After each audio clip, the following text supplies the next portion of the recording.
ಕೋಲಾರ ವಿಧಾನಸಭಾ ಕ್ಷೇತ್ರದ ವ್ಯಾಪ್ತಿಗೆ ಬರ್ತಕ್ಕಂಥ ಹೋಳ್ಳಿ ಗ್ರಾಮದಲ್ಲಿ ಈ ದಿನ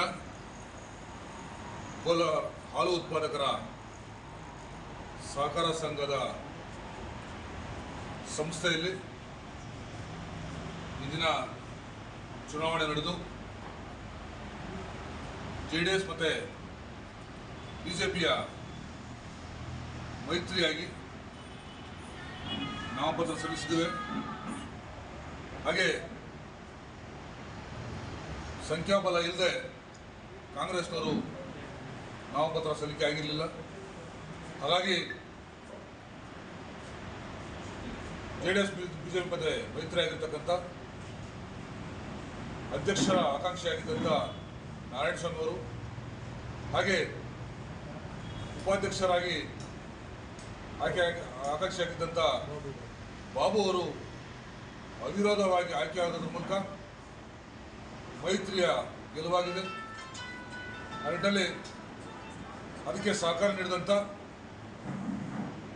ಎಲ್ಲ ನಿರ್ದೇಶಕರುಗಳು, ಮುಖಂಡರುಗಳು, ಗ್ರಾಮ ಪಂಚಾಯತ್ ಸದಸ್ಯರುಗಳು, ಜೊತೆಯಾಗಿ ವಿಶೇಷವಾದಂಥ ಒಂದು ಕಾಳಜಿ ವಹಿಸಿದಂಥ ರಾಜ್ಕುಮಾರ್ ಅಣ್ಣವರು, ಚಲಪದಣ್ಣವರು, ಹಲವಾರು ಮುಖಂಡರುಗಳು ಇದರಲ್ಲಿ ತೋರಿಸ್ಕೊಂಡು ಸಂಸ್ಥೆಯ ಅಭಿವೃದ್ಧಿಗಾಗಿ ಎಲ್ಲ ವಿಚಾರದಲ್ಲೂ ಕೂಡ ಸಹಕಾರ ನೀಡ್ತಾ ಇವತ್ತು ಗೆಲುವಿಗೆ ಸಹಕಾರಿಯಾಗಿದ್ದಾರೆ. ಅವರೆಲ್ಲರೂ ಕೂಡ ಈ ಸಂದರ್ಭದಲ್ಲಿ ಧನ್ಯವಾದಗಳನ್ನು ಸಲ್ಲಿಸ್ತಾ, ಗೆದ್ದಂಥವರಿಗೆ ಅಭಿನಂದನೆ ಸಲ್ಲಿಸ್ತಾ, ಸಂಸ್ಥೆಯ ಸರ್ವತೋಮುಖ ಅಭಿವೃದ್ಧಿಗೆ ನೂತನ ಅಧ್ಯಕ್ಷರಾದಂಥ ನಾರಾಯಣಸ್ವಾಮಿ ಅವರು, ಉಪಾಧ್ಯಕ್ಷರು ಬಾಬು ಅವರು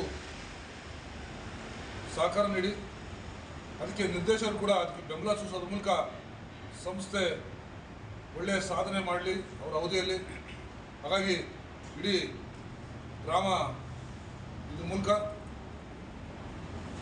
ಸಂಪದ್ಭರಿತ ಗ್ರಾಮ, ಹಾಗೆ ವಿಶೇಷವಾಗಿ ಹಾಲು ಉತ್ಪಾದಕರು ಏನಿದ್ದಾರೆ ಅವ್ರಿಗೆಲ್ಲ ರೀತಿಯಲ್ಲಿ ಕೂಡ ಸಹಕಾರ ನೀಡೋದ್ರ ಮೂಲಕ ಸಂಸ್ಥೆಯ ಅಭಿವೃದ್ಧಿಗೆ ಶ್ರಮಿಸಬೇಕಂತೇಳಿ ನಾನು ಅಧ್ಯಕ್ಷರಲ್ಲಿ ಮತ್ತು ಉಪಾಧ್ಯಕ್ಷರು ಮನವಿ ಮಾಡ್ತಾ ಇದಕ್ಕೆ ಸಹಕಾರ ನೀಡಿದಂಥ ಪ್ರತಿಯೊಬ್ಬರು ಕೂಡ ಈ ಸಂದರ್ಭದಲ್ಲಿ ಧನ್ಯವಾದ ತಿಳಿಸಕ್ಕೆ ಇಷ್ಟಪಡ್ತೀನಿ.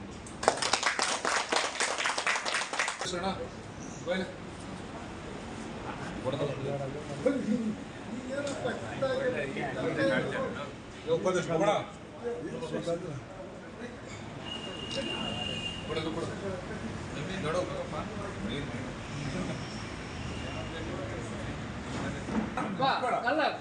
ಬಾಯಿ ಸಾಕು.